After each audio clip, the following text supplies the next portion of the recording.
Welcome to the Folktale Project. This is Dan Scholz.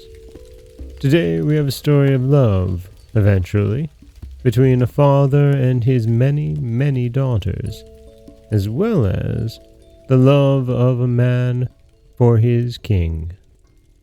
This is The Old Knight and His Daughters.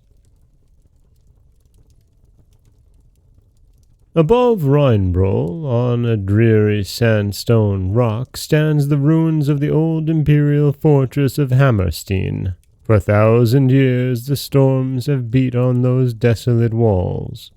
One of the first owners was Wolf von Hammerstein, a faithful vassal of the emperor.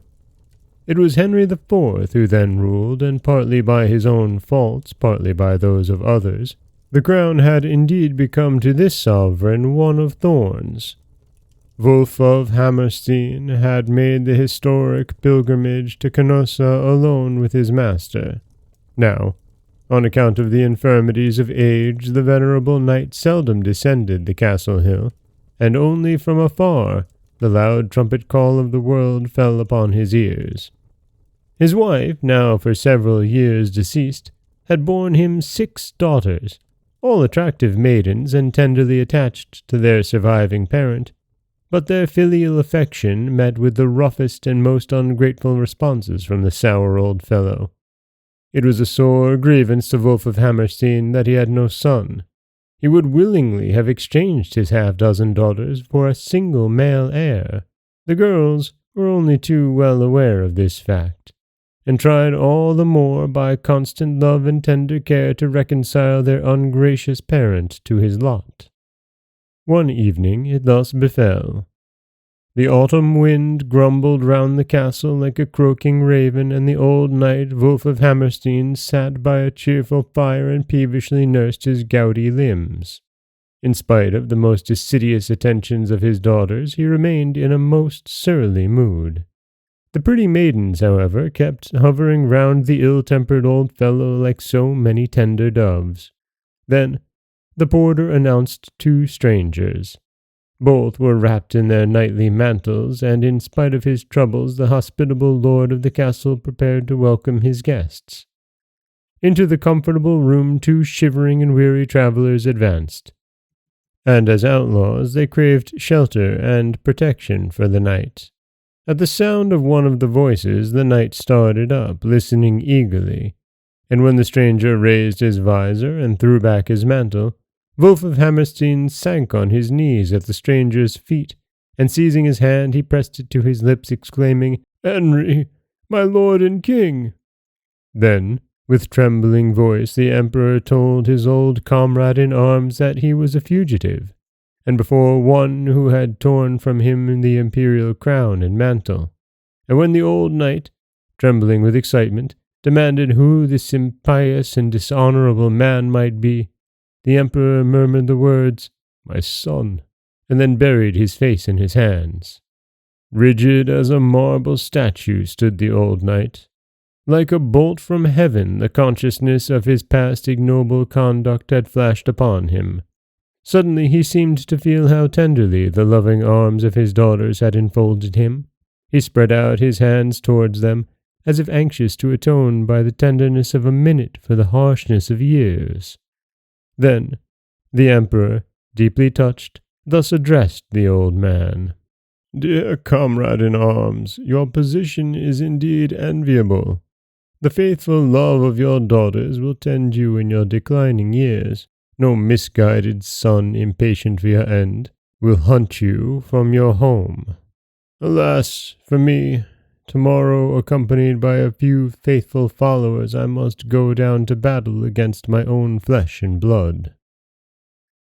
Towards midnight, the unhappy monarch was conducted to a room prepared with care for his reception, and, while he sank into a troubled sleep, the old knight overwhelmed his daughters with long-delayed caresses.